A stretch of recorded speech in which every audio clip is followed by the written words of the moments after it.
bad.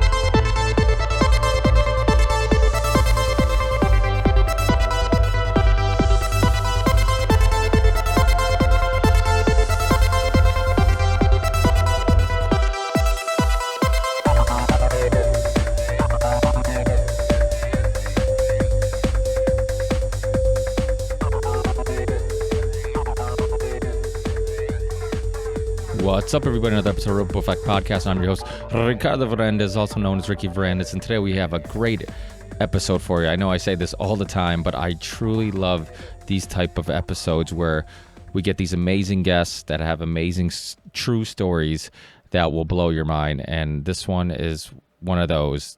Similar to the Thomas Drake whistleblower story, John Kiriakou, Abraham Bolden. Anytime you have a whistleblower on and you hear from their perspective, what they went through, what they exposed, everything they risked to do so, it's truly amazing. It's hard not to become a fan of the guests. It's hard not to become just a listener and spectator and observer of the guests while they're telling their story. I almost sometimes forget I'm interviewing them or having a podcast with them because I get so caught up into their own personal story and putting myself in their perspective on how they handled it and what they did and if I would have done the same thing or whatnot. So I definitely have a soft spot in my heart for whistleblowers. And today we have a real amazing one. Michael Soussan, he wrote the book Backstabbing for Beginners. There's also an amazing movie, which is on Amazon Prime. So if you're an Amazon Prime member, please check it out. It's the same title as his book, Backstabbing for Beginners, and it tells this amazing story. He's a screenwriter. He's a journalist. He's done so many things in his career. He's written for all types of publications. He's worked for the Wall Street Journal, CNN, NPR, BBC, Salon, New York Times. I mean, he's worked for Vanity Fair, LA Times, just so many different publications. But the reason I have him on today to talk about the oil for food scandal, and it will blow your mind. It's many people my age will remember the Iraq War, the invasion of Iraq, the sanctions, all this stuff, and we talk about all that stuff because all that stuff is connected to the Oil for Food program and what he went through. And he worked for the UN and he exposed a conspiracy of corruption. And I won't give it away. Please listen to the podcast carefully, watch the movie, and I'll put all the pieces together. The amazing thing is, if you hear interviews with him, he talks about how the only thing that isn't close to reality, comparing the movie to what actually went on, is that there's actually more mysterious deaths and there is more corruption than what the movie covered. But that's because the movie, whatever it is, it's an hour and a half, 2 hours max. It can only obviously tell so much of the story. So I'm sure his book goes in much more detail, and we go into some detail also on the podcast, and we also get into his perspective on what's going on in the world and history and so many different things. So a really, really interesting podcast. I highly recommend you guys checking out the film Backstabbing for Beginners. True story. If you have a girlfriend, wife, boyfriend, husband, whatever, that you're trying to get to open their eyes to how deep corruption goes and how serious of an issue it is and just what happens in the world today, but yet they're not into documentaries or lectures or researching or anything like that. This is just a really good film, a really good movie, and it just happens to be real life. So, I mean, it's like a Denzel movie, something that has twists and turns and intricate storyline. So you're constantly guessing what's going on, but it's true, and that's what makes it unbelievable. So please check that out. Also remember to subscribe to us on YouTube. The channel is RV Theory 6. You can just search the Ripple Effect Podcast and you'll find it. Anytime somebody calls in using video, you can see the guest and I actually have the conversation visually, but all our episodes will be up there anyways. And in the show notes, I always put links to the guests' websites, their social media sites, all that stuff. We also have a Patreon page, so check that out. Anybody who supports, anybody who has, I truly appreciate. And anybody who does in the future, thank you. But if you can't, please just just share the show, tell people about it, word of mouth, tweet it, post it anywhere you want. It's all open source, and just spread the word, and that alone will go far. Also, review the show, or just give us, how many stars you think we deserve, and that also helps with just getting people to run into the show. So I truly appreciate it. This is a fun conversation. I appreciate everybody who listens from the bottom of my heart. Thanks for the amazing 2019. I know I said that on the last podcast, or 2018, I'm sorry. Looking forward to 2019. This is a great second episode of 2019 already, and I'm really looking forward to many more. So I have tons of great ideas for possible combination of guests on the show, and different topics to hit and all that stuff. So really looking forward to bringing you guys some really fun episodes in 2019. So make sure to subscribe and keep up with the Ripple Effect podcast, and I will see you guys on the next one. Peace.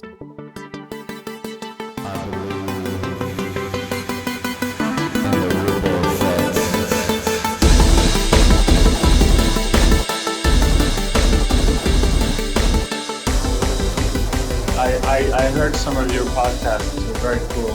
Thank you. Yeah, thank you. I appreciate it. Yeah, I'm a huge fan of what you're doing, your work, your book, your movie. These are the type of shows I get really excited about, because they're real life stories. They're with real life people who, I always look up to people like yourself. I'm a huge fan of people who really are willing to risk so much and their careers, sometimes even their lives, to get the truth out and to be a whistleblower and expose and uncover corruption, and to do it at such a young age too. You got kind of thrown into this story at a very young age, and yeah, it's wild. It's often people of a certain young age who do this because they don't have kids, they don't have a mortgage, they don't know the risks, and they're still kind of in a zone where they can, one, afford it, and two,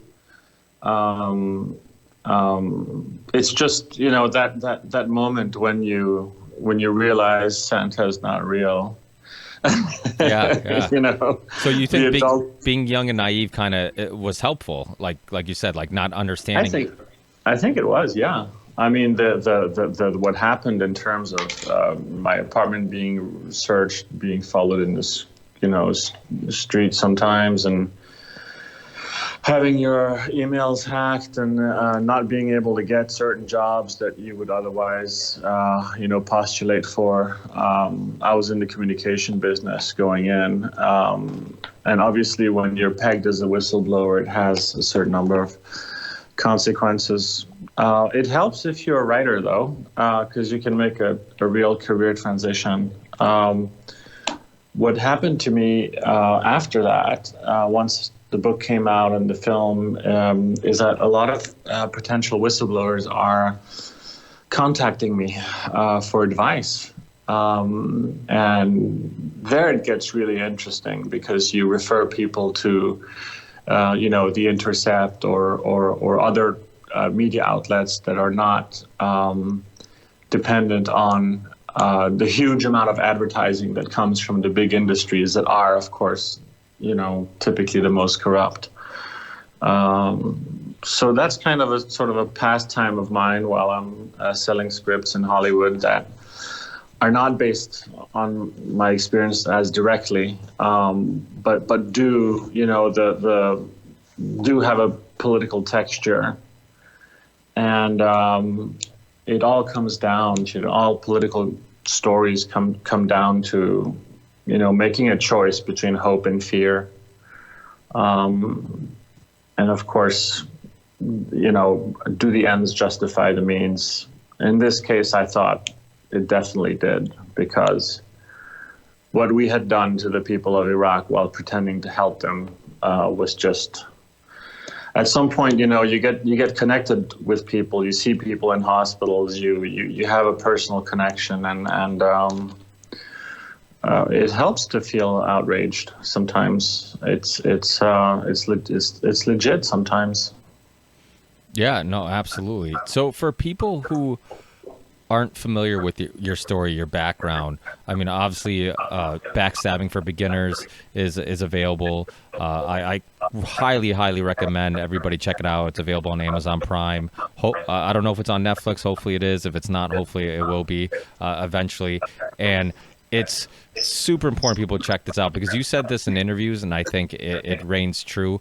Some people have a much easier time consuming information, if it's a drama, if it's a musician, if it's some type of entertainment, some type of a art form, and they're not just being lectured to. And yeah, I think this film does that. And I think this film, even if it wasn't a true story, or based on a true story, it would still be a really good film. And the fact that it is a true story makes it that much, more interesting. And I think movies like this, Fair Game, Kill the Messenger, these are all really important, because these are films that you can maybe sit down with your wife, girlfriend, or suggest to a friend who really isn't into maybe these type of real life stories. But just say, hey, this is a really good film with good actors, good, it's good storyline. Check it out. It's based on a true story. And it might get them to kind of go down that rabbit hole of kind of looking into it. And so I think it was a great idea to, instead of maybe having a documentary that might be a little bit more boring, to have a actual film like this is I think a great way of getting the information across. So how did you get involved in Iraq? Because this basically, I'm sure people kind of know the highlights are, you exposed some corruption in Iraq, but let's go back to why did you want to work for the UN? What motivated you to kind of want to make a difference and all this stuff, and how did you get to Iraq in the first place? Yeah, well, it's I was graduating from Brown University, and the president was giving us a speech and basically encouraging to go out there and make a difference in the world, and that's what I was setting out to do. And my father, who was a writer, was telling me, please don't try to go and be a writer. It's way too difficult, and it's risky business. So I went to work for CNN, and eventually I thought I wanted to go to law school, so I got a job at a law firm to test out the environment.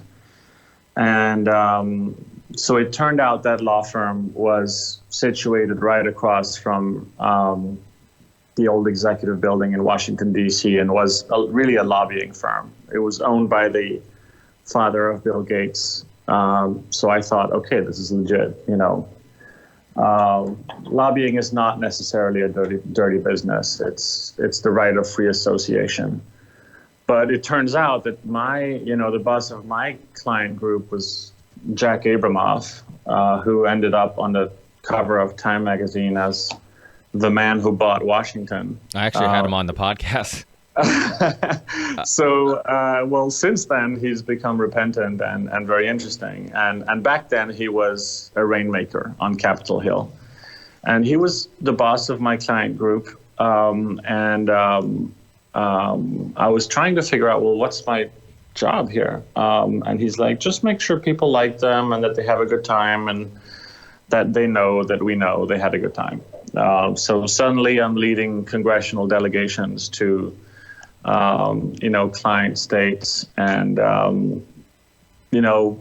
we ended up in a factory in an island that was not America, but and people were not treated by fair standards, and you could call it a sweatshop perhaps. And as we, at the end of the tour, we were kind of shopping directly from the sweatshop there, Ralph Lauren and other brands. And I was feeling dirty, I was feeling like I was doing the opposite of changing the world in a positive way. So I began to look at jobs in the humanitarian community. And a friend of mine called me. He just turned down this job at the UN. This new office was being set up. It would be the biggest program in UN history. Because it was financed by Iraqi oil sales. During the sanctions, they would allow Iraq to sell some oil in return for letting them buy some humanitarian goods. Because if you remember, in 1991, when we liberated Kuwait, we completely destroyed the infrastructure of Iraq. And while Saddam Hussein remained in power and could brush his teeth with Perrier, the population suffered enormously from the lack of electricity and clean water. And we went through hospitals where they had no painkillers. They couldn't even operate on people with proper lights or proper equipment. And so this program came into existence, allegedly to help them.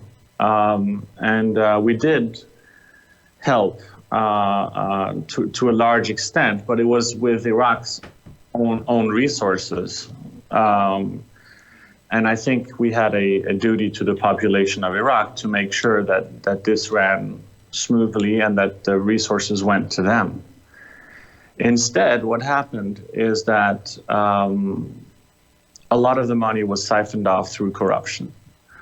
And this was kind of an open secret for as long as the Iraqi people were not free. And so after the war, this list leaked. And I had a contact who was a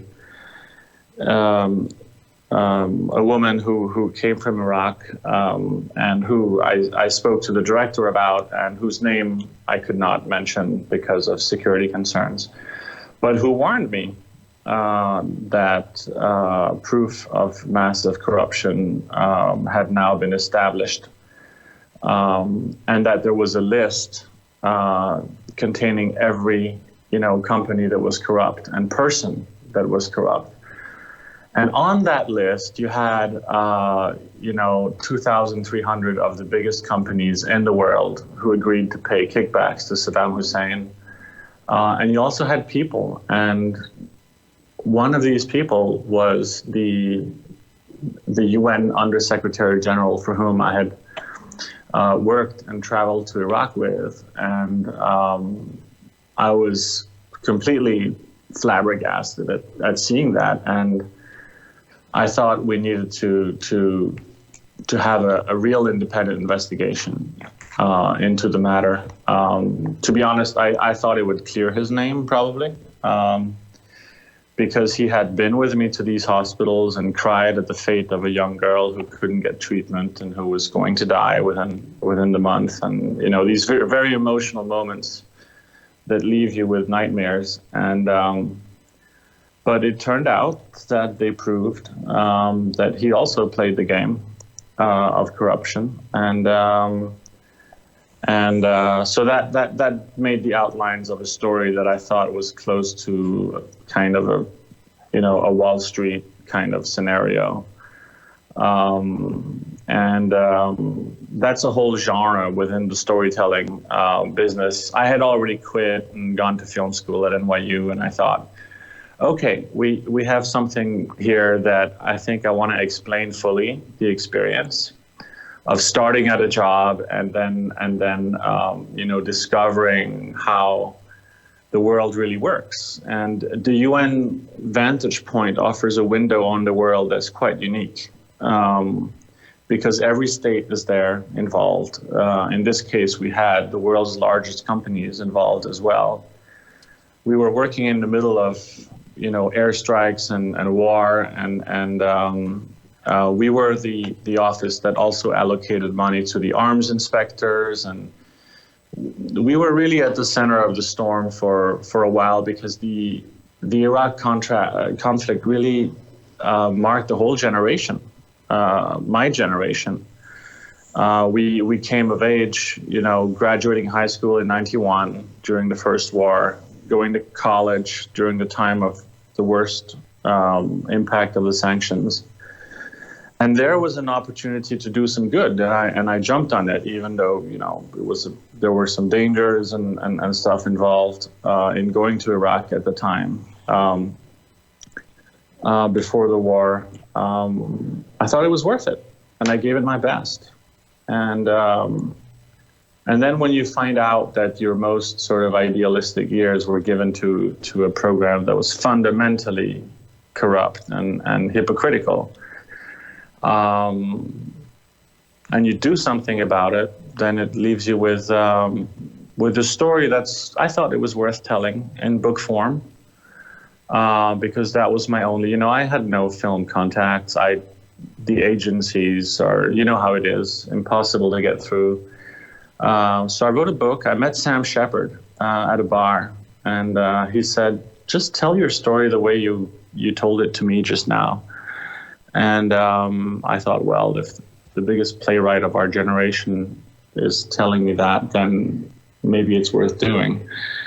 And I went ahead and just queried normally, agents, and they liked the story. And so the book is written with a humorous tone and is completely, only real.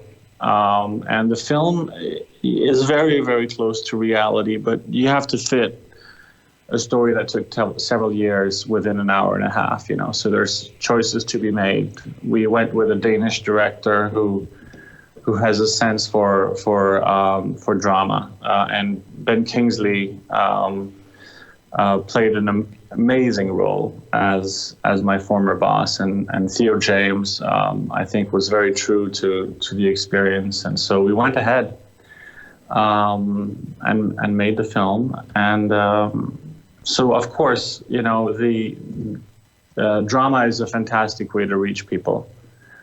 At a time when the news cycle is so fast that we hardly have time to stop and think, storytelling is an amazing tool. It's very powerful. It touches people, and you do get emails from all over the world.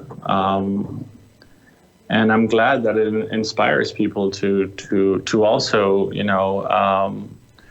want to do some good. That it never became too cynical. Ultimately, that the voice is not cynical. That's the root of my decision, if you will. Like, I refuse to be a cynic. I refuse to just shut up and be a cynic, which would have been the easier path. But that's not my role here on Earth. I'm not going to be that kind of person, hopefully. And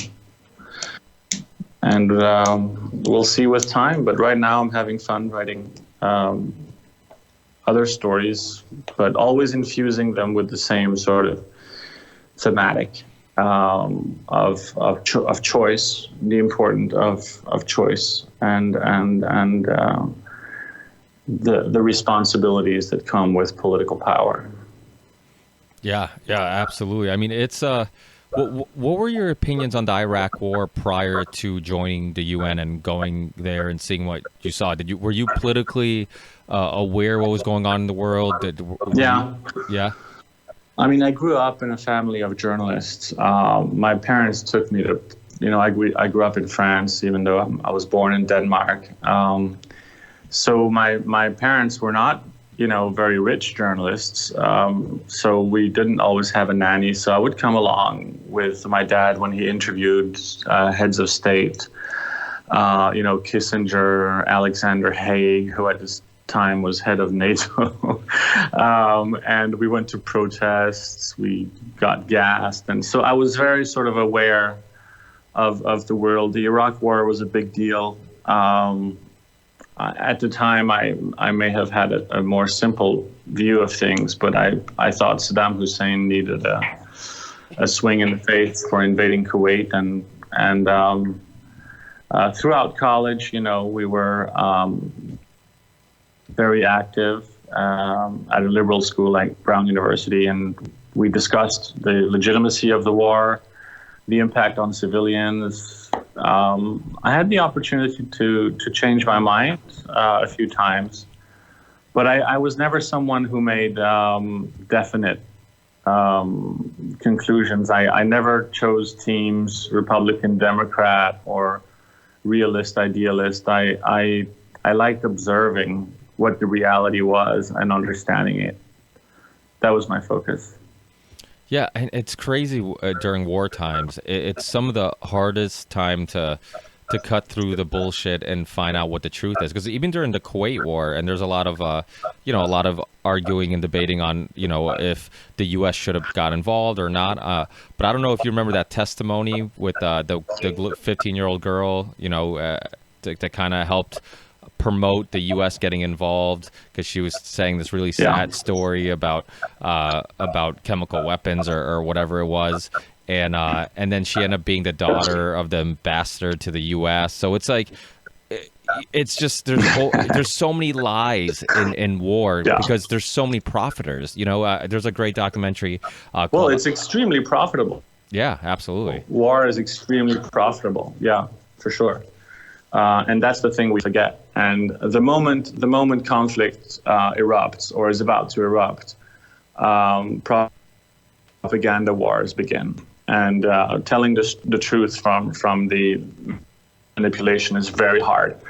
When you've been a journalist, you kind of see through a lot of the, but you don't see through everything. There's something called The Fog of War, which is a classic book about Vietnam, which I would, encourage people that are interested in these, subjects, international affairs and war and peace to read, because the truth is war is very dirty.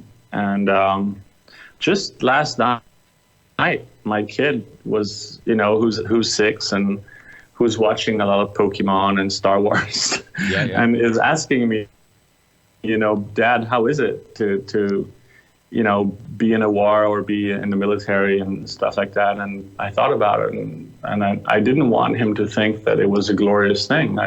I told him that it sucks. Because when you're sending soldiers in, they're going to kill people, and it's them or they have to defend their own lives when they're being sent to the front lines.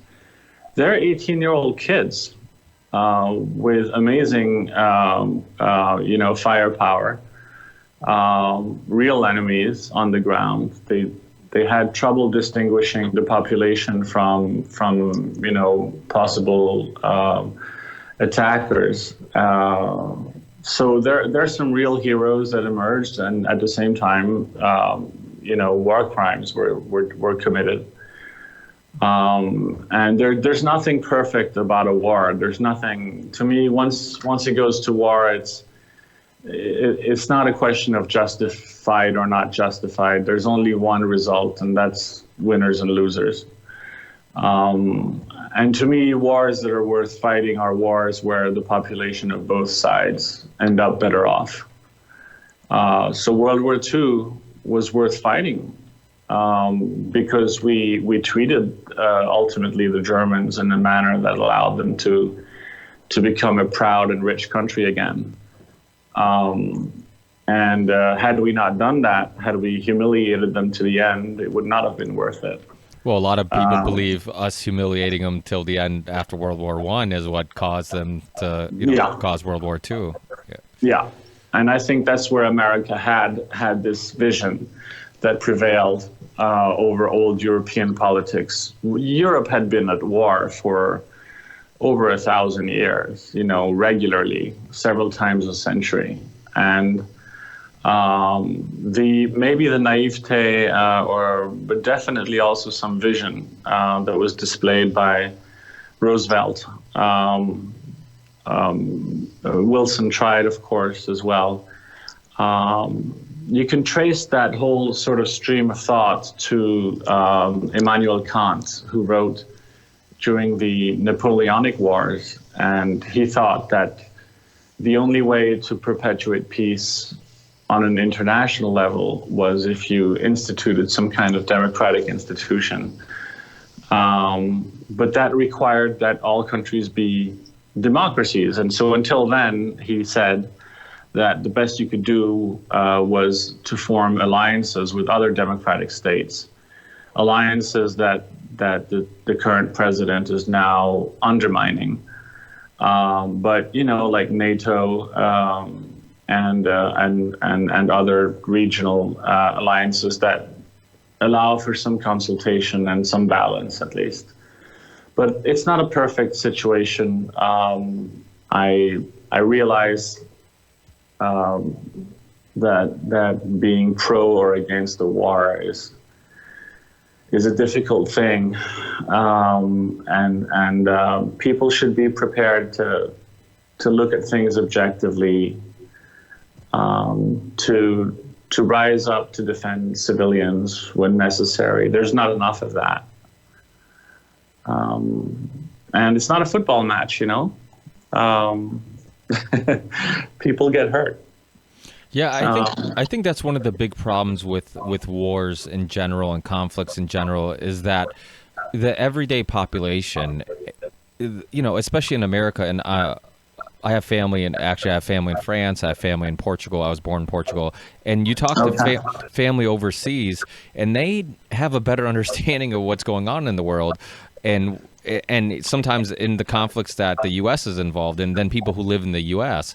And it's amazing how they've done such a great job of creating almost, I say, like a mild version of North Korea, where people in the U.S. are brainwashed, or not brainwashed, but they're maybe isolated from the rest of the world and what's really going on. Because you think about it, I mean, we're in the Afghan war, which is the longest running war in American history, and most people have no idea why we're there. They don't see dead bodies, they don't see civilians, starving. They don't see, you look what happened in Libya and the slave trades, and now that's going on, and the mess they left there. Iraq's a mess again. They don't see what's going on the ground, and they've done such a great job of making sure that stuff isn't on TV, that stuff isn't televised. So we just hear these words like Afghan war, Iraq war, Syria. We hear these words, but we don't have the images to connect, to link to them. So it doesn't have any emotional reaction. It's just like, oh, we're in a war. It's very true. Yeah, it's very true, and it's called diversion. The news media are very easy to manipulate because ultimately they have one headline. And if you go on the main site of a broadcast network, you have one headline, a few articles, and then sponsored links.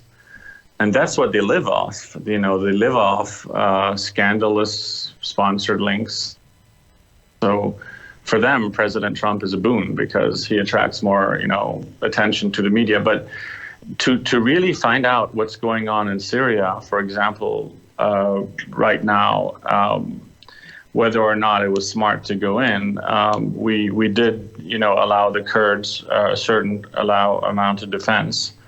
They're certainly worth defending. So were the Yazidis, who suddenly had to flee their home,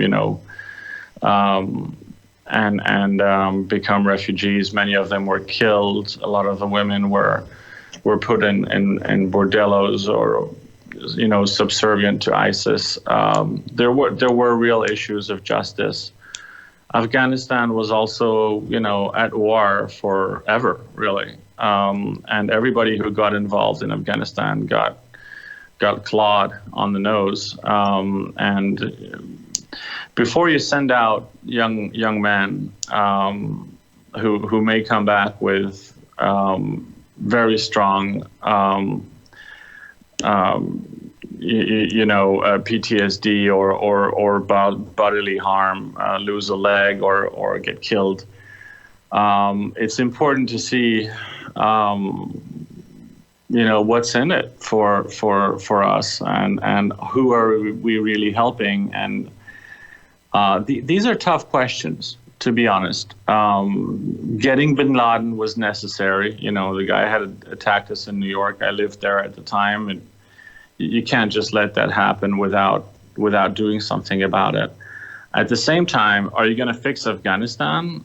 What you mentioned about, better knowledge of the world from Europe, in my experience is true. The Brits knew more about Iraq than the Americans, far, far more. So did the French.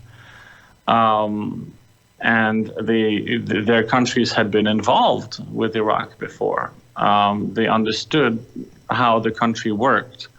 the different tribes, the risks of going in and trying to run the country. And for the most part, they didn't want to go. Like the people didn't want to go in, right? Because I mean, I know in the UK. No, yeah, they were kind of opposed to the war. There were some, America made it over a war over, weapons of mass destruction. And I have to say one thing about that is to go to war over disarmament is kind of ironic to begin with. At the same time, I had visited the village of Halabja, which Saddam Hussein had gassed with a cocktail of VX and mustard gas and a number of other things, and completely eradicated the population there, and they remember it to that day. So the use of chemical weapons was real in the past. The threat to us had been eliminated mostly by the attack on Oziraq, which was done in the early 80s, denying Saddam Hussein the ability to really build a nuclear weapon. Of course, one could buy one from Pakistan, one can buy one from, Korea maybe. That in itself, to me, was a dubious reason for war. But the truth is, we had left him behind after completely destroying the country in 1991. So in essence, it was an unfinished war.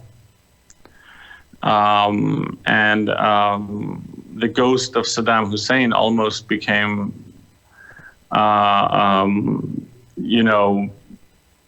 exaggerated perhaps to some extent. But I went to Iraq before the war. I saw how the country lived, how oppressed the people were, the image of Saddam everywhere, what it really feels like to be in a country that's under complete tyranny. The CIA, but this is the thing about a lot of this stuff is that, there's stories about the CIA, and I know there's articles, I think there's a one I read on New York Times before about the history of the CIA and Saddam Hussein, and like in 1963 with, they try to have a regime change, and the CIA was helping Saddam Hussein in that regime change, and so it's like a lot of these enemies, like these...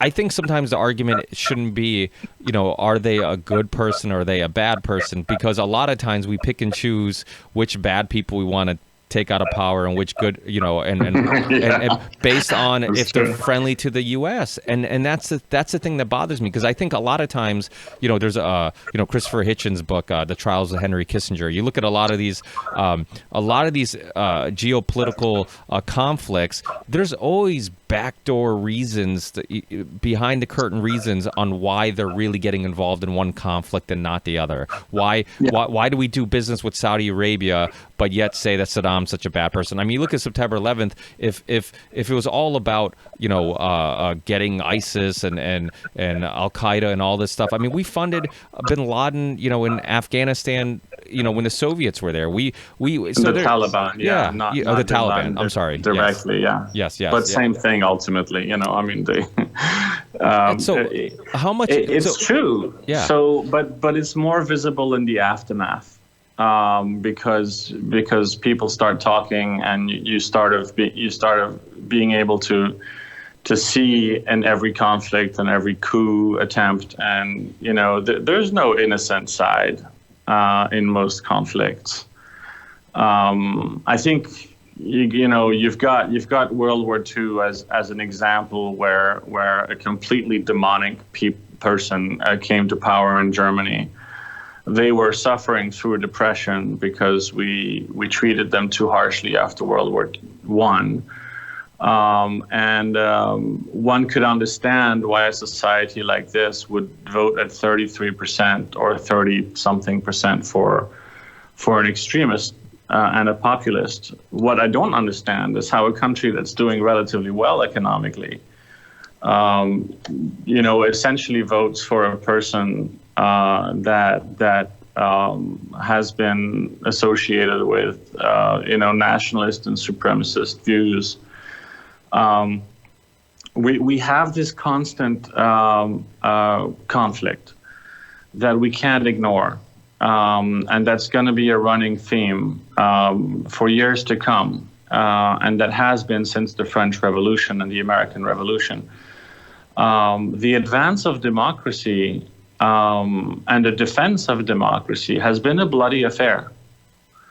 When we start using the same means as the dictators, when we start using torture and manipulation, and we're not honest with our own population, then we're not doing a favor to democracy or the advance of democracy. But democracy and tyranny are not compatible. So ultimately, there's two paths. We can hope that doing business with them will ultimately enable a new generation of people within these countries to pressure for more democracy. Or you can hope that isolating them and going to war with them, whether directly or indirectly, will keep them at bay and keep them from possibly threatening us.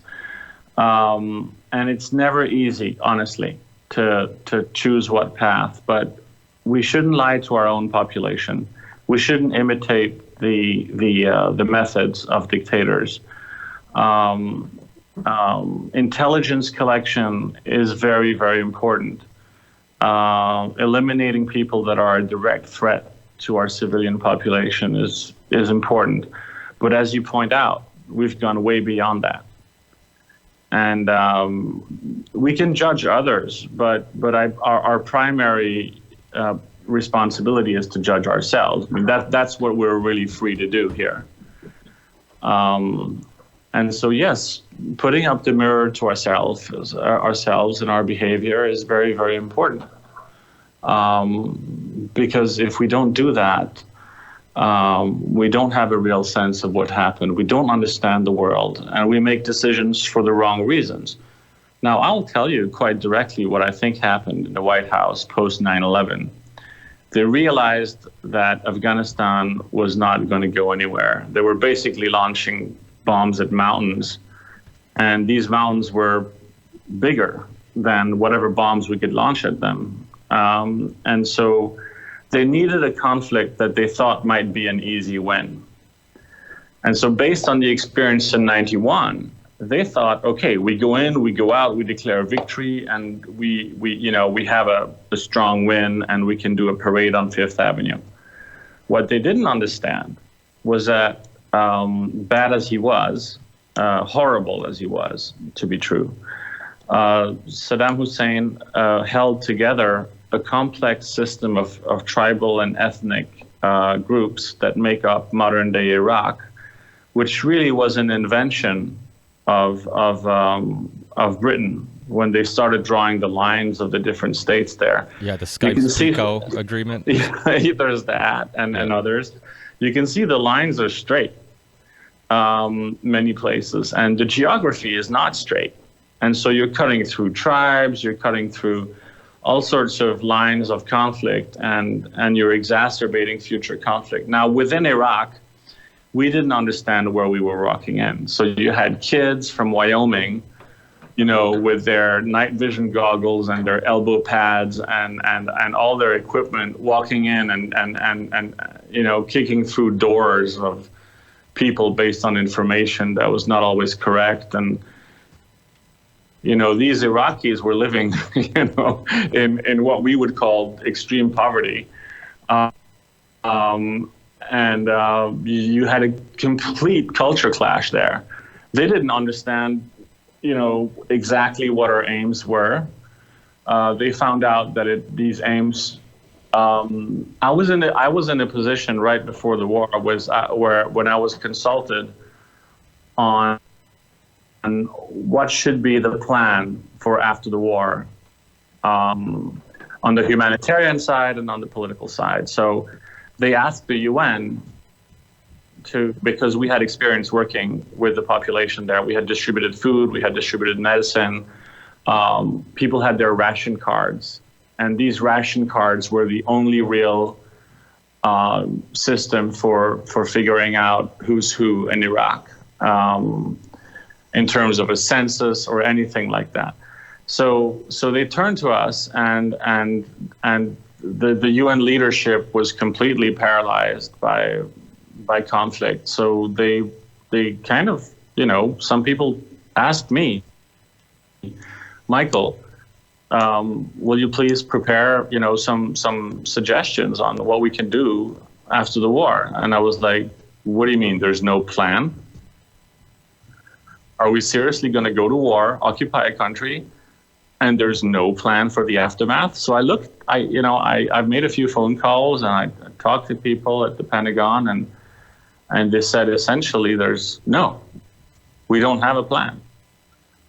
And I was like, whoa, this is not going to go well. Because ruling a country like Iraq is very, very complicated. And you have to exercise force, and you have to exercise it towards the right people.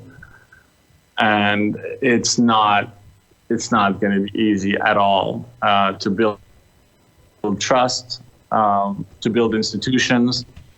And so I said, well, the main thing is to have elections, but that's not going to solve all your problems. Elections are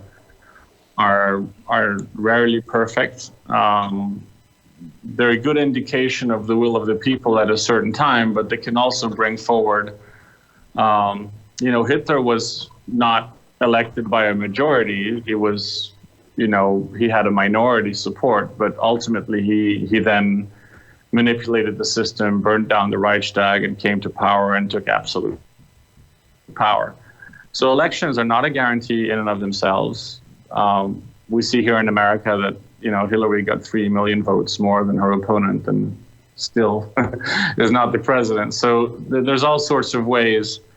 I mean, one has to have a detailed understanding of a society if one is going to try to occupy it, rule it, and do a transition that's going to work.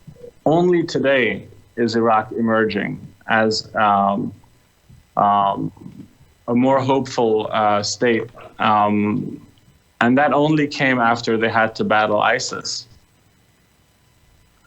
With some help from the U.S., but ultimately it was their own people who had to die and retake these villages and retake these towns. And in the Battle of Mosul, the Kurds and the Arab Iraqis from the south had to cooperate against a truly evil organization like ISIS, and that created, I think, some level of hope that Iraq was left hopeless for years after the U.S. invasion. Bombs were exploding every day in markets and all over the country. These bombers were infiltrated through Syria and through Iran. And in Syria, what happened is that the terrorists that were terrorizing the Iraqi population after the war turned on the regime and used the pretext of the Arab Spring to kind of offer an alternative, the caliphate. And so suddenly Assad, the president of, dictator of Syria, found himself in the position where the terrorists he had sponsored turned on him. And all these details, all these complexities are not explained to the American public. There are other countries, I would cite, Denmark, Sweden, Norway, to some extent Germany, where there are real debates, there is better information, and they're by no means perfect, but there is better public information, and it matters. Yeah, and I don't think it's coincidental too that some of these terrorist attacks you see in the U.S., you see in France, you see in England, these are also the countries that are involved in the Middle East. We have refugees all over the place. We're creating hatred for the West, because if there's a drone attack in Yemen that kills a bridal party and I'm one of the survivors, you can guarantee that if I lose my family, I'm married, I have two beautiful kids, and if I lost that, my family, and all of a sudden some terrorist group like ISIS or whoever comes around recruiting, of course I'm going to join them to try to get revenge on the foreign country that just killed my family. Like, what happened in Iraq, what happened in so many places all over the world. I mean, we're giving weapons to, quote unquote, moderate rebels, whatever that means, in Syria. Who knows where these weapons are going? I mean, you were in Iraq. I mean, there's tons of stories of money and weapons and all this stuff just being funneled to Iraq in such a pace that nobody could even keep track of it. And, there were $8 billion after the war that the UN had left over from the program we were running, the largest humanitarian program in UN history. $8 billion funneled to the transitional authority that just basically went unaccounted for. That's, I mean, that's $8 billion. That's crazy. The construction of, I don't know how many schools, I don't know how many, social institutions you could think of, the importation of enormous amounts of food that just went unaccounted for.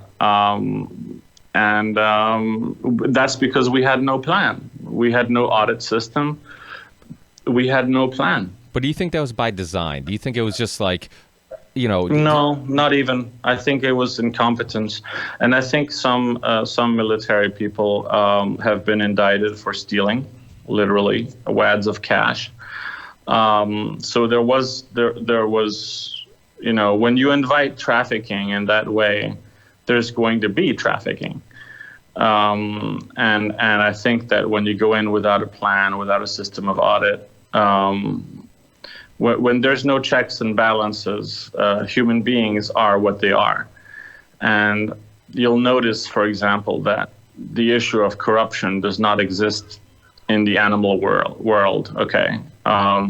Elephants or giraffes are not corrupt. Monkeys, I'm not sure yet, but corruption is a human phenomenon. Okay. We behave in ways that somehow we rationalize to ourselves, but are corrupt in relation to our principles, our values, our laws, and that's because we do need laws as human beings if we're going to build societies that are worth living in. In the animal world, the society comes naturally from a certain balance of power, and also just and that remains. Caring more about it remains to survival is the number one. To this day, there's only one. In international politics, when I first went to university, the teachers there were trying to convince me that it was a science, that international relations was a science. And yet there's only one rule that holds true throughout history. Only one theory that holds true throughout history, and that's the theory of hegemonic stability. When you have a hegemon, like the Greeks used to be, like the Romans used to be, like the Brits used to be, and like America was after World War II, and today we're wondering what they're doing. When there is a hegemon, you have the possibility of having certain periods of peace. If that hegemon is democratic, it's going to have more dilemmas than when that hegemon is basically run by business interests and or a tyrant. In America today, you have business interests that have an enormous amount of power over the political process. And that's why it feels rotten. That's why rural America has this reaction to Washington, where they sent us in a clown populist. At some level, they just, they know they're being manipulated and lied to, and they're going to react to that. In the cities, we're kind of in on the game. We all, people that work at banks contribute. They feel they have influence in the system. People in the countryside don't. And you see the same phenomenon in France recently with the Yellow Jackets rebellion. They came from rural areas. We live in a world today where after the Syrian war and the Libyan conflict, there are more refugees than after World War II. And that figure alone should give us pause. Where are these people going to go? They can't stay in tents forever. Europe's capacity to absorb that many immigrants is limited. It has given wind in the sails of right-wing parties, which is not a good thing, generally speaking. Nationalist, hateful, people are not people we want as our leaders, because they don't represent the values of democracy that we hope is guiding our society and our future. So we are in a world in crisis. Corruption is a huge part of that crisis. Corruption is a human phenomenon. It needs to be kept in check. Otherwise, it can undermine our entire system of government. And, democracy has been tried before. And to some extent, undermined before. The Weimar Republic in Germany was a democracy, which Hitler destroyed. So, the chances for the being overthrown as a system exist. They're real. We should not ignore them. And I think that what we're doing in terms of our media work here at the Ripple Effect and at other independent media outlets is extremely important, because what it does is it challenges people to think for themselves, to question the information they're being fed, and to think for themselves. And it's okay if people disagree about the war, about this or that law. That's what democracy is made for. Oh, did I lose you? Sorry, connection went out. Yeah, no problem. So I think the work we're doing here in discussing these matters and challenging people to think and challenge the information. Oh, did I lose you again? Storytelling is obvious because it reaches a wider audience, gives them time, an hour and a half or the time it takes to read a book, to think. The news doesn't give us time. The news kind of just takes us by the ear and rolls us, feeds us these anecdotes and then moves on. And good information warfare, effective information warfare, is very easy to conduct. If Trump has a problem, he just tweets about some random other thing. He picks a battle with the NFL or, and that's going to make headlines and people are going to forget about the other thing. The fact that the president has not revealed his taxes, for example, we're too busy covering X, Y, and Z to care. And that's dangerous. But isn't the thing that you learn from, and obviously you were very well read with history and many other things. I mean, don't you see, or don't you think that a lot of people get caught up in this left-right nonsense, and it seems like the one thing that is consistent with whoever is in power. I mean, you look at Obama, drone attacks increased. He used the whole chemical weapons tactic to try to convince the public to go into Syria initially. I mean, exported more immigrants than anybody.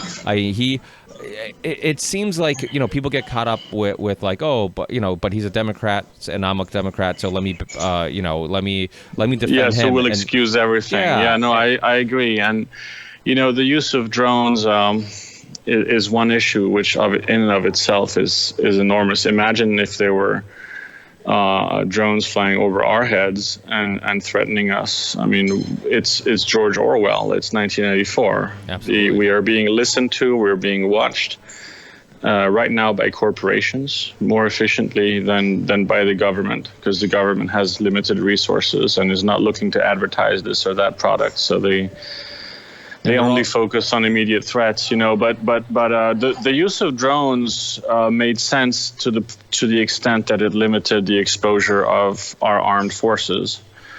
But it had to have a system of control, and Obama was very late in establishing a proper system of control, and it's been undermined since.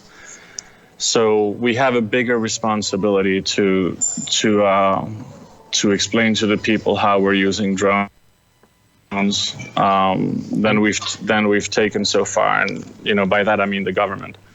And doesn't it also, to go back to what we talked about earlier, it also detaches the people who are, doing the killing and the murdering and the, controlling the drones. I mean, these people can be in some office or some building with a joystick. Well, they are. Yeah, they're playing a video game, absolutely. And some of them are traumatized by their work. But at the end of the day, they're sitting in some red state somewhere out in the boondocks, and controlling a joystick. It is a joystick, except it doesn't provide joy. Yeah. But we have a whole generation of people that are raised on shoot 'em up games, and what the Pentagon does is they actually look at competitions and pick the best people to serve in those capacities. Even to pilot a helicopter these days, you need some shoot 'em up skills. The Prince of England was picked to fly as a helicopter gunner because he was a video game freak. So what's an escapist move into a game for some then suddenly becomes, a tool of murder. It's never perfect. You never get the right guy. This movie, Eye in the Sky, is really worth watching because it fully outlines the dilemma and the reality of the imperfect political process that oversees drones. Now, we're in a country where, of course, business interests are going to, Amazon and others are going to push the use of, legislation that allows for freer use of drones. But on that one, I'm on the side of the farmer who shoots them down because, not only for the noise they make, but frankly, who wants to live like this? Absolutely. It's Skynet, And the accuracy. And who controls this? They've done articles on how poor the accuracy is. I mean, the amount of just like civilians that are just happen to be in the area is very high. Just innocent civilians. And then I think and they report false numbers. Report false numbers. They use certain categorizing techniques to report false numbers to us, and so we don't get a clear picture. The accuracy of a bomb is very relative. A bomb explodes. It's going to kill people around whoever you're targeting. It's not a bullet. And they're using metadata. Aren't they using metadata too? It's not like a really well. I mean, they're basically using like just a bunch of information and kind of it seems like they're getting like a rough idea. It's not really a well pinpointed target. It might be a cell phone or something that they're locating at a coffee shop. Or some terrorists are downloading porn in Syria and get targeted, pinned based on that. But the truth of the matter is we can all get pinned through our smartphones. And so once the entire world can get pinned in their location, they're vulnerable to our free society is vulnerable. Now, there's an incredible amount of very competent people who I've interviewed that are working on trying to pinpoint, immediate threats. But next to them are an incredible amount of incompetent people that couldn't care less, and that are. As you say, data starts ruling the game, and computers are not making human decisions, and we're letting them do too much of that. Yeah, I mean, and that's the thing. I think corruption is kind of the theme, and there's corruption in government. There's corruption. I mean, you look at oil for food. Maybe the idea was initially put together by a group of people who truly thought it was a way of helping the Iraqi people. And anywhere there's money, anywhere there's power, there's going to be people who try to take advantage of that. I mean, I've had Thomas Drake on the show, which I'm sure you're familiar with, the whistleblower. And yeah, same thing. Same thing. I mean, another guy who was just trying to do the right thing. His heart was in the right place, and when he tried to expose some unlawful things that are going on at the NSA. He didn't end up, he ends up being broke, having a divorce. His family got broken up. Yeah, they can destroy people. Snowden's last, wish was to end up in Russia. He was, he was a patriot. To me, he's a hero. Yeah, he's a true hero, and he risked his life. He knew he was doing it. He risked his life to warn us about a very specific thing, which is a system that allows for turnkey tyranny.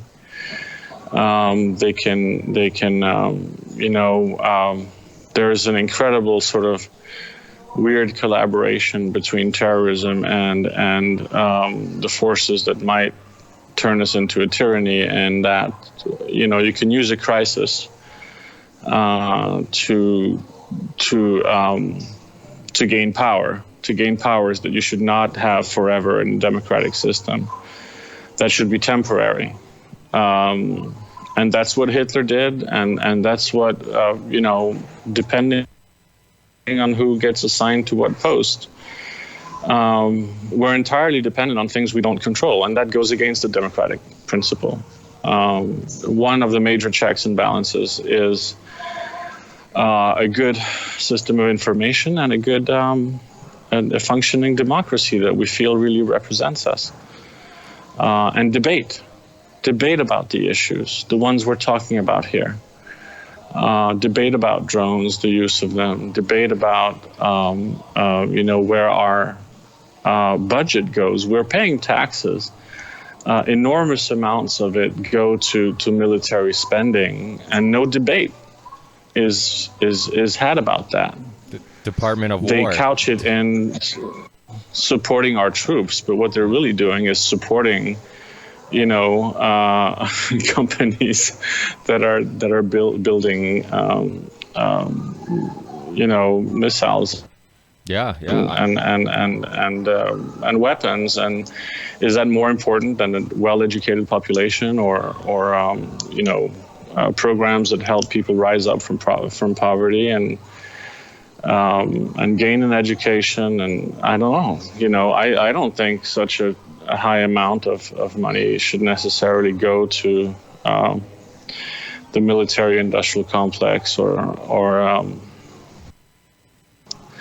so, but that's my opinion. Other people may have the opinion that, okay, there's such a threat that we do need to allocate enough money, that we have the resources. Yeah, but let's talk. But haven't we? Let's talk. Let's have the debates. Yeah. We're not even having the debates. Well, I would argue with those people that if you look at the things we've talked about, and if you look at most, if not almost all the wars that we hit on, they're all sold to us based on lies. I mean, it's over and over again.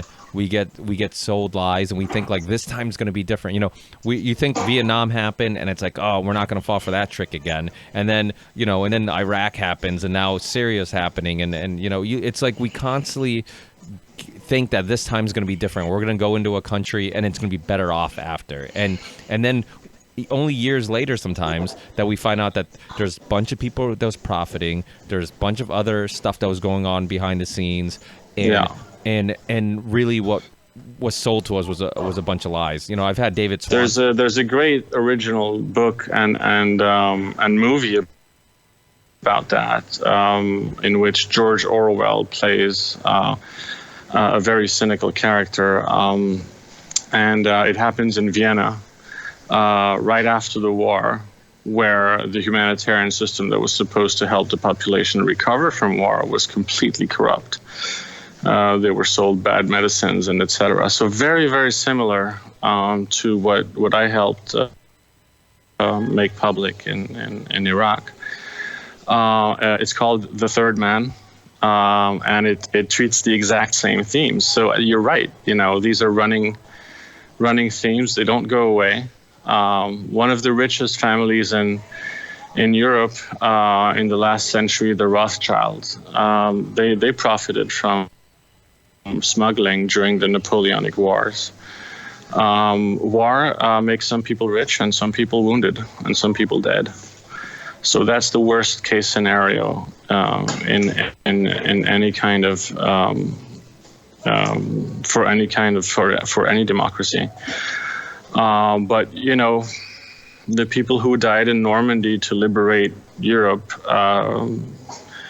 did not go to war based on false facts. And we need to honor the people who sacrificed their lives for freedom. That's also a reality.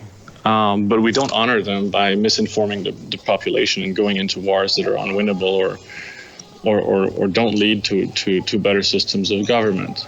So we need competent and knowledgeable people at the helm, and all we can come up with is a reality show con artist.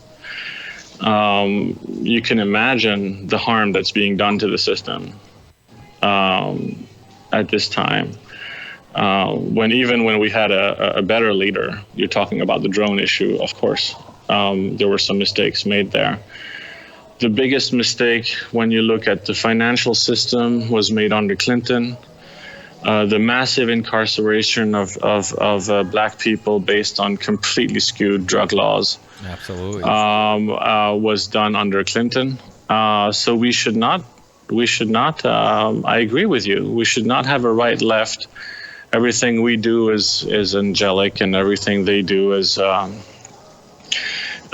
wrong. The biggest anti-AIDS program in Africa was passed under Bush. I'm a liberal guy. I tend to lean towards liberal issues. So yeah, that's generally my standing. But on each issue, I'm going to have an independent point of view. Yeah. I was the same way when the Iraq War to me was the very first time I became politically aware and then really got motivated. I mean, I hated Bush with a passion because I'm just like, this guy. I didn't care about politics before that, and it was like, I'm like, we're going to a country. Neither did he. Yeah, that's true. And I'm like, this guy is getting involved in a country that has no link to the event that we're supposedly trying to get revenge on. And yeah, they tried to tell us that there were some Al-Qaeda members hiding in the mountains and between weapons Iraq of mass destruction. I just shared an article recently about Dr. Kelly, the UK, the British chemical weapons expert who committed suicide supposedly, and now there's more evidence that it wasn't suicide because he was we don't know, but it's a very suspicious event. Yeah. And the American ambassador who got the wrong message to Saddam Hussein that it might be okay to invade Kuwait was also found shot to death in a car, maybe by suicide, maybe not. We don't know. Yeah, and that type of stuff happens everywhere all the time. I mean, look at there's a scientists in Iran that are having mysterious deaths. I mean, this stuff. And the thing is, we think the U.S. is like, we talk about people. If you talk to the typical American citizen today, if we talk about Putin possibly being involved with some mysterious deaths and stuff like that, it's like, yeah, that sounds believable because he was in he's obviously because of his history and all that stuff. And then when we talk about the U.S., being involved in stuff like that, it's like, no, we wouldn't. It's like, no, this stuff happens everywhere, and everybody's capable of it. You're talking about the most powerful people in the world. You're talking about tons of money being involved, tons of power. I mean, there's just strategies, and there's bigger. It's like Brzezinski, the grand chessboard. It's just everything's. He was the first person I ever interviewed when I started the Brown Journal of World Affairs. Yeah. Wow. How was that? It was interesting. He was a person capable of thinking in sort of strategic ways. Everyone's flawed. I'm flawed. But the interview was interesting. It allowed me to start the Brown Journal of World Affairs, which ultimately, still exists today and helps young students get involved. Interview people at the State Department, at the Pentagon, in Russia, in Georgia, and spread information that's of value. No, I agree. We have to be skeptics. We have to question the reality and the truth of things, because without that, we can't mobilize. We can't support decisions. We are basically ignoring the fact that our political process depends on participation, depends on truth, depends on privacy, and we are on a very slippery slope here. Forget about foreign interventions. Just look at the domestic picture, and the way foreign interventions then strengthen the hand of organizations that, yes, can order assassinations, it's a very slippery slope. I'm glad to participate in programs like yours that challenge the status quo, that encourage people to think. And you have your opinions. What I like about it is that you don't hide them. The pretense of objectivity that we get from, let's say, mainstream media, it's annoying because human beings are not objective. No journalist that I know, and I've worked in the business, I've published in many of these publications. The editors change your title to fit what their agenda is. No journalist, no person is objective. So the only people I believe are people that are honest about their subjective views. Because then at least I know I'm getting something. That's why I watch, late night comedy instead of the nightly news to get my information. They're going to have a funny take on something, and I can then, but at least we're getting deeper into issues like how they handle veterans. I think Jon Stewart and his successor had a bigger impact on focusing the political system on improving the treatment of veteran affairs. And we're still not there, Yeah, we send people to war and then we treat them like shit when they come home. I mean, what kind of government does that? I think it's like one out of every 4 homeless people is a veteran. I mean, that should really put in perspective how poorly we're super patriotic when we're sending them there, and then when they need help, we forget about them. Yeah, we have this notion of glory, which the terrorists have too, by the way. 72 virgins in heaven. I mean, our Western version of glory is also, you come back from the crusade with power and land, and of course you're going to get ladies, and that's a very dangerous concept to sell to young people because they're very easy to manipulate. And I was easy to manipulate as a younger man, and everybody is, because we're seeking, we're so eager to help and make a difference, and etc. And you have wider problems. The fact that young human beings, are encouraged to go and change the world, and then we realize that we're changing the world so much that the climate is changing, and that, whoa, wait a minute, maybe we shouldn't be changing the world all the time. So dilemmas are the core of politics, and perfect choices are rarely there. There was a very clear choice in World War II. None of the wars since then have offered us very clear choices. The just war or the unjust war, is any war just or unjust, or just necessary or unnecessary? One person's I would freedom apply fighter, the later test. Yeah. One person's freedom fighter is another person's terrorist, right? Well, I don't agree. No, actually, I don't agree with that. No? I think that no. I think people that go and behead, women and kids to spread terror in the village, and I don't think they're freedom fighters at all. They may call themselves that, but no, I think a freedom fighter is someone who fights for freedom. People who fight for tyranny, fight for tyranny. It doesn't mean that some people we've called terrorists were not in their own way freedom fighters. I agree that that's been the case in some cases, but I wouldn't generalize that rule completely. I think that some people are fighting for a certain vision of the world, that they believe in tyranny.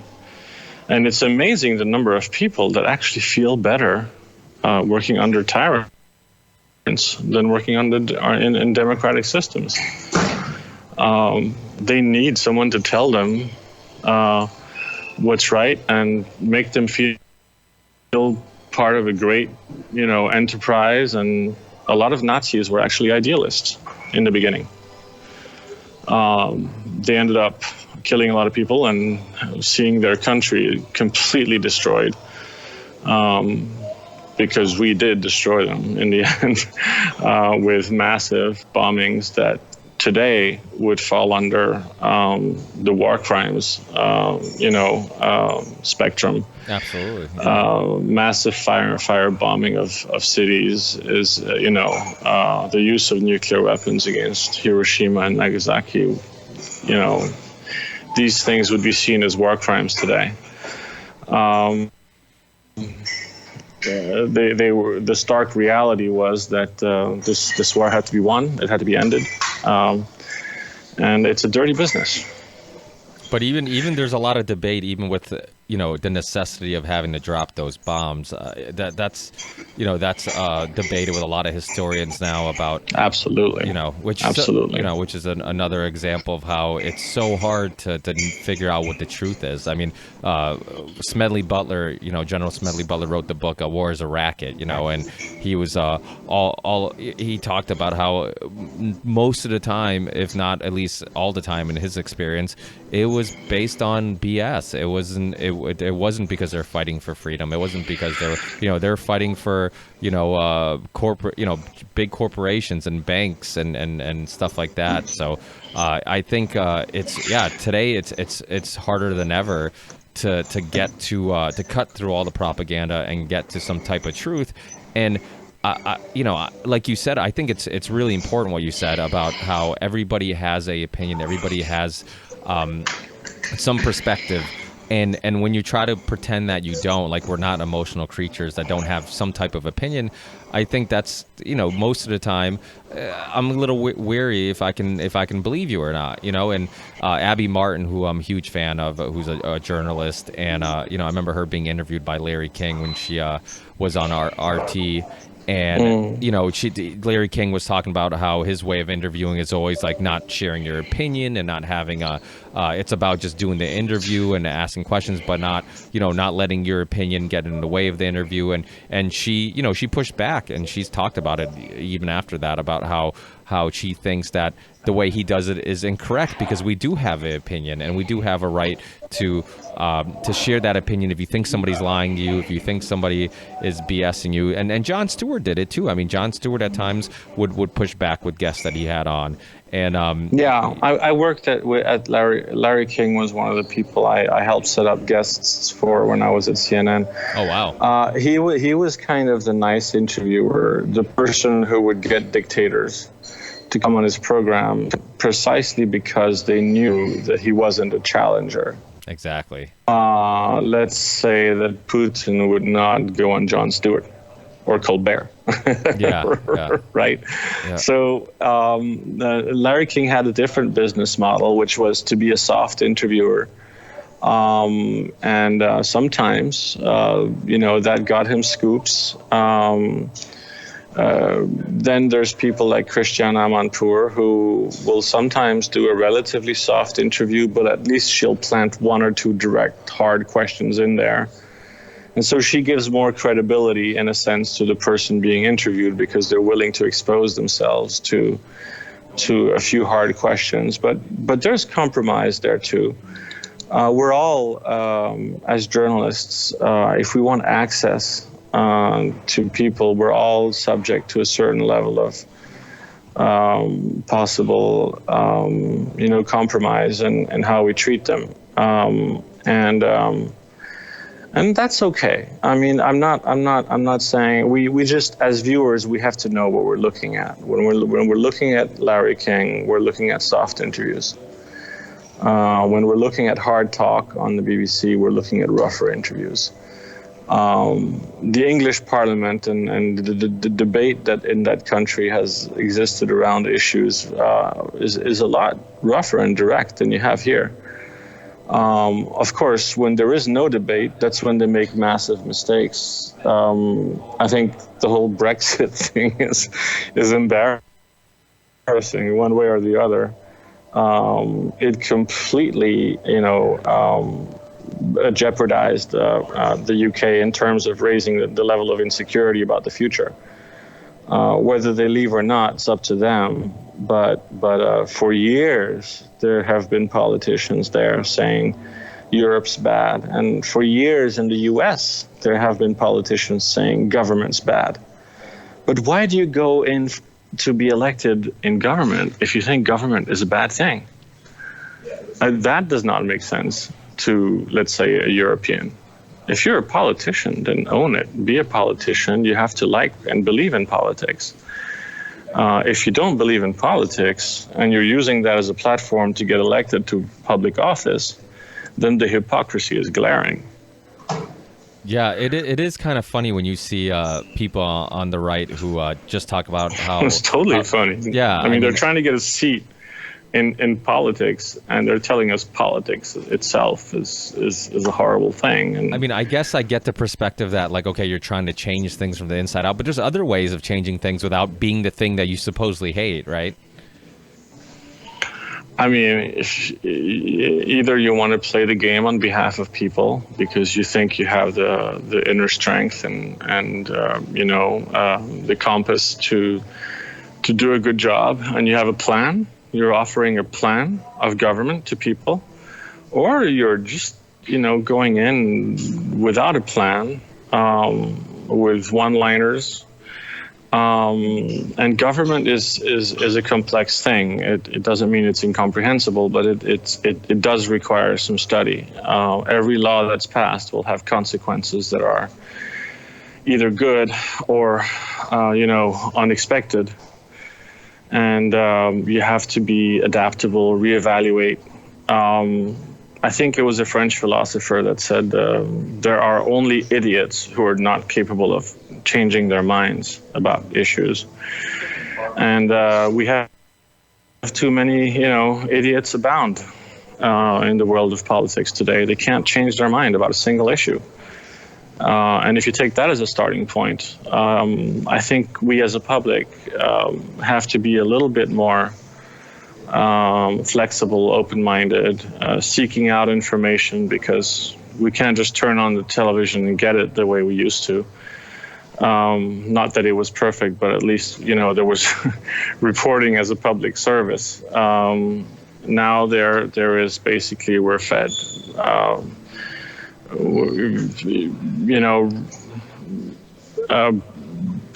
information sources we used to think of as prestigious and credible have now become slaves to advertising. They know it, we know it. We're being fed headlines that are going to get the most clicks, and that's it. So it's our fault for clicking, in a sense. We have to, if we care about certain issues, we have to do a proper search, look for real information, look for different perspectives, make up our mind, see what we can do about it. And without an active population, you're opening yourself up to the possibility of a new form, because they always come in new forms of tyranny. And the fight against the power of corporations in America is not new. It started at the end of the 19th century. Big influential public speakers like Henry Ward Beecher and some presidents opposed the monopoly of certain companies. And that played a huge contribution to making modern America more successful, because otherwise we could have ended up like Argentina. We had the same resources, the same amount of space. But initially a stronger fight against corruption and the forces behind it. They're always going to be there. The question is, how much resistance do we offer to them? Absolutely, and that's why I think people need to watch the movie Backstabbing for Beginners. They need to get the book Backstabbing for Beginners. It amazes me when how you haven't done more podcasts, because you're just such a great guest. I've seen you on Google Talk and other interviews, and you're not just somebody who is writing or talking about their opinions, but you were in these events. You were involved. You were you knew people involved, and you're just such a great guest when it comes down to exposing corruption and how things really work, and helping people understand that we do need to do something. And also it's motivational. It's inspiring to hear stories like yours and seeing people who put so much on the line and are willing to risk so much to do what in their heart they believe is right, and that's expose corruption. And it's just, I think when you watch things like that, for myself, like, it just makes me want to come out and do more podcasts and talk, do my part. Definitely. Do my part and try. Yeah, I think you are. I could do more press, but I've done a lot. The way I exposed this whole scandal was through an op-ed. I've done a lot of press in Europe as well. I've written for most big publications in the U.S.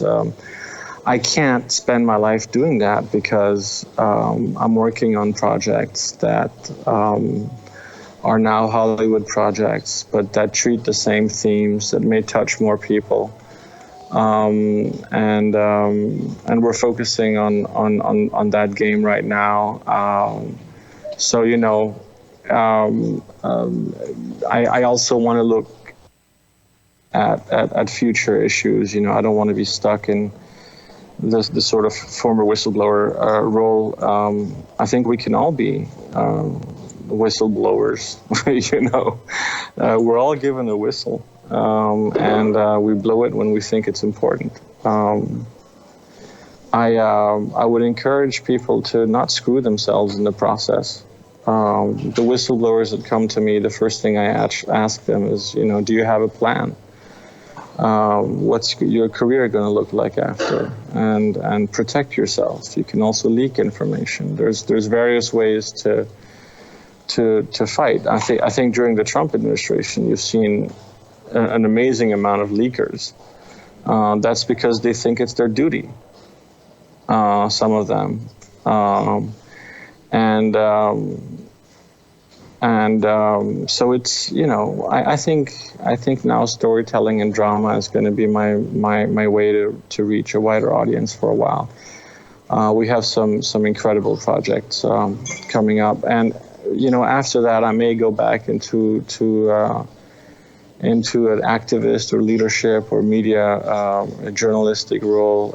It depends. I think the more independent you are in your revenue stream, the better, because your independence rubs off on your listeners or on your viewers, on your readers, and that's when you're in a position to relay relevant information, your independence and your direct experience of things. Yeah. But so I respond to interviews. I don't I don't go hiding from them. I do them at the expense of my my normal work hours, and I'm really glad to do it because it's always useful, and people's reaction is very clear from the mail I get through my website. I respond to every person that gets in touch.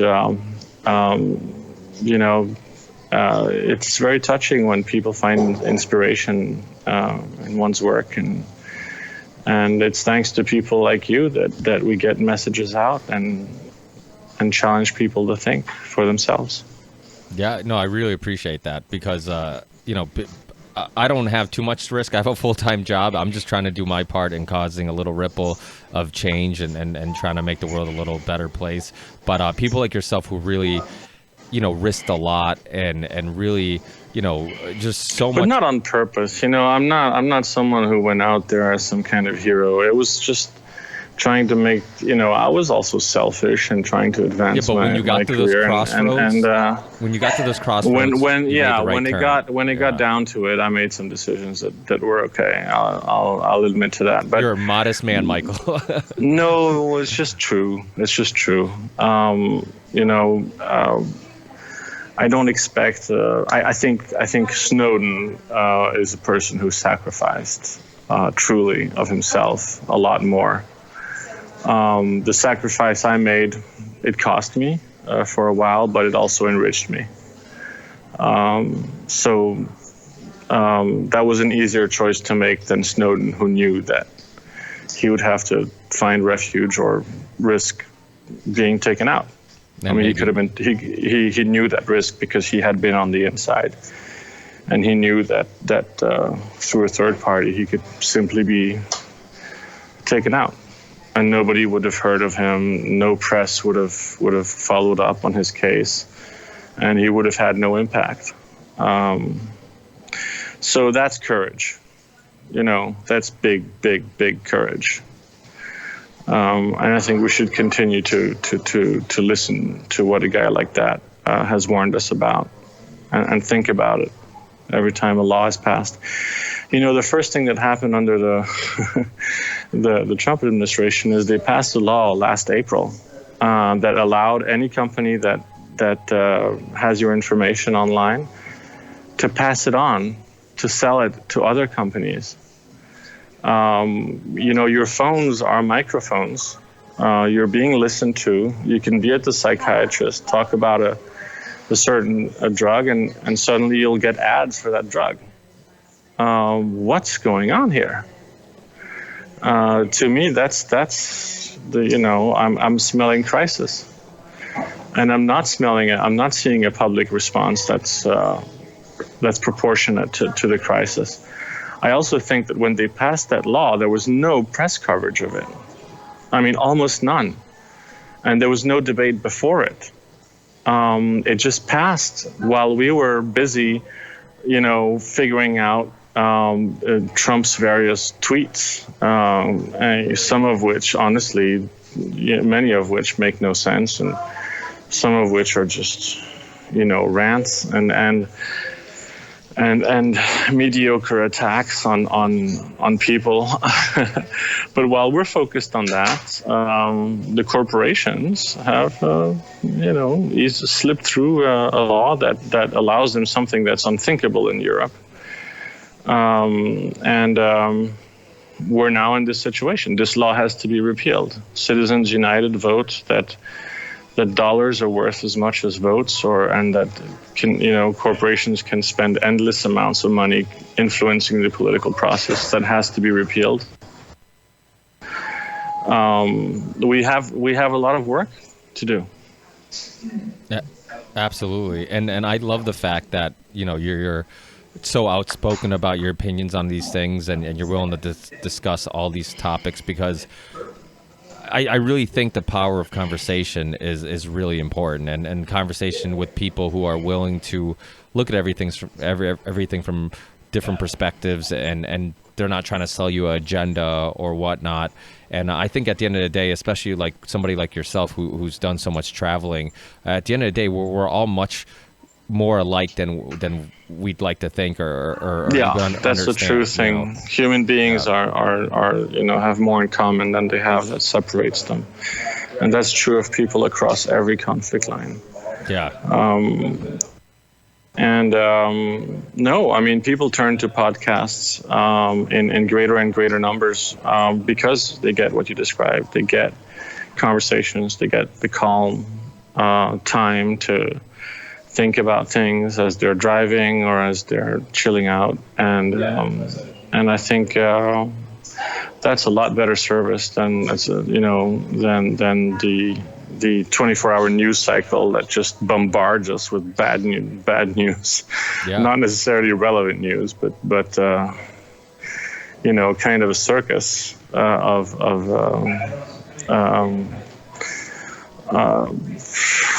you could call it, news, but is it relevant that Kim Kardashian showed up at the White House? I mean, who cares? Exactly.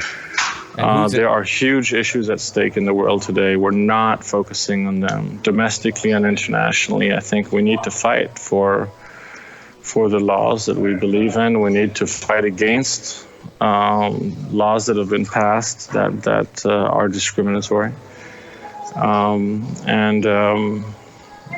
Mobilizing is important, but first we need to have conversations. So for people who are looking for your book, I know it's available on Amazon. It's probably available everywhere, I'm assuming. The movie. The book, it's in its 3rd edition now. It's available everywhere. Backstabbing for Beginners was an ironic title, because I went into a bookstore before writing, and I saw that I asked them, what are your biggest sellers? And they said, well, they're self-help books. And I was like, so what's my self-help title here? If, to be a little funny, because even dramatic issues, in order to get through them, you need to be able to laugh at the ironies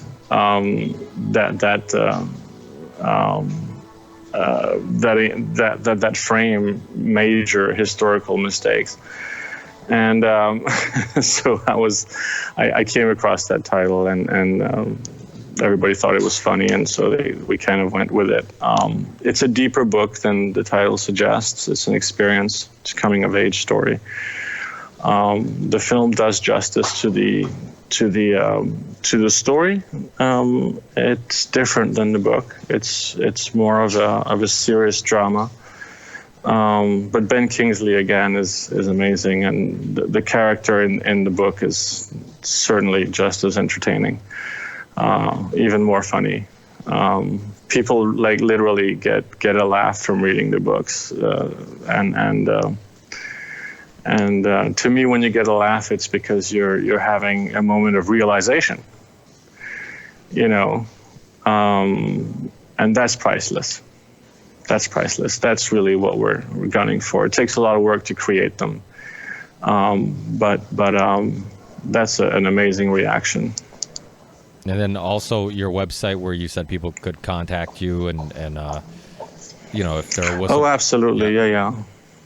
So please check that out. I'll respond to mail.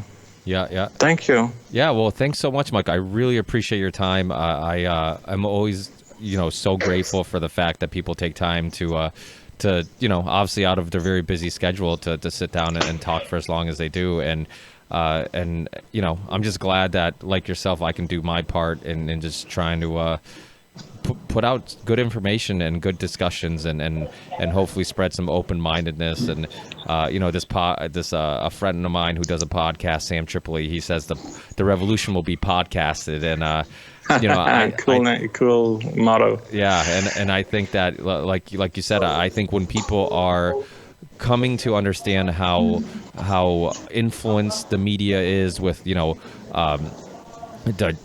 military industrial complex, doing commercials in between segments on news channels and stuff like that, and knowing that they have some influence on what we're being told, then I think podcast is a nice alternative, because there's still... It's a pure tool, because, you're not interrupted by random ads that are trying to influence. They haven't figured out how to tame you yet. Yeah. And so let's go for it. Yeah. I'll go back to work. I have a little screenplay to write, which. Well, good luck with all that stuff. Thank you. Hopefully, I'll have you on again in the future, and I can. Yeah, don't hesitate if you need commentary on issues, information warfare, corruption, the Middle East, things like that. I'll chime in. Yeah, absolutely. I would love to. Those are all things that I love discussing, and I feel like you said, is mostly neglected in the news because they're too busy talking about Kim Kardashian at the White House. Well, I've got also stories of whistleblowers coming to me, some of which are going to have to be told to the public. But we'll be in touch separately about that. Oh, awesome. Yeah, I mean, I'm open to whistleblowers. The nice thing about me is that I don't have any sponsors. I have a full-time job. I have a little family business that me and my parents run, and so cool. I don't have to worry about getting fired, and I kind of give me, so it's kind of but that's freedom. Perfect. That's freedom. That's why I'm doing this. Why I'm doing this. Yeah. Okay, I really got to run. I've got a meeting. Take care. Have a great weekend, and talk soon. Thank you. Thank you. Take care. Thanks. It was a pleasure. Yeah. Bye. Take care.